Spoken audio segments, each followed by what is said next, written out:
खेड भरणे येथील नव्या जगबुडी पुलाचा भराव खचल्यानंतर केलेल्या आंदोलनादरम्यान घटनास्थळी दाखल झालेल्या राष्ट्रीय महामार्ग खात्याच्या 2 अधिकाऱ्यांना पुलाला बांधल्याच्या प्रकरणातून मनसेचे राज्य सरचिटणीस ॲडव्होकेट वैभव खेडेकर यांच्यासह 11 जणांची सोमवारी अतिरिक्त जिल्हा सत्र न्यायालयाने निर्दोष मुक्तता केलेली आहे। या प्रकरणात वैभव खेडेकर यांना तब्बल 1.5 महिने तुरुंगवास भोगावा लागला होता।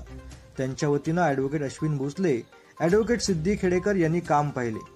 जुलै 2019 मध्ये भरणे येथील नव्या जगबुडी पुलाचा भराव खचल्यानंतर पुलाचं काम निकृष्ट दर्जाचं झाल्याचा आरोप करत मनसे व राष्ट्रवादीने 1 तास महामार्ग रोखून धरला होता। वैभव खेडेकर यांच्या आक्रमकतेनंतर घटनास्थळी दाखल झालेल्या राष्ट्रीय महामार्ग खात्याचे कार्यकारी अभियंता RK बामणे, उपविभागीय अभियंता प्रकाश गायकवाड यांना धारेवरती धरले होते। ॲडव्होकेट वैभव खेडेकर यांच्यासह मनसेच्या अन्य कार्यकर्त्यांनी दोन्ही अधिकाऱ्यांना पुलाला दोरीच्या सहाय्याने बांधण्याचा प्रयत्न केला होता। याबाबत उपविभागीय अभियंता प्रकाश गायकवाड यांनी येथील पोलीस स्थानकात गुन्हा दाखल केल्यानंतर ॲडव्होकेट वैभव खेडेकर, रहीम सहीबोले, सागर कवळे, सुनील चिले, राजेश कदम, श्याम मोरे, प्रमोद दाभिळकर, राजेंद्र खेडेकर यांच्यासह अन्य 3घांवरती अटकेची कारवाई करण्यात आली होती। वैभव खेडेकर यांना 2 वेळा पोलीस कोठडी सुनावल्यानंतर त्यांची न्यायालयीन कोठडीत रवानगी करण्यात आली होती। ॲडव्होकेट वैभव खेडेकर तब्बल 1.5 महिने तुरुंगातच होते।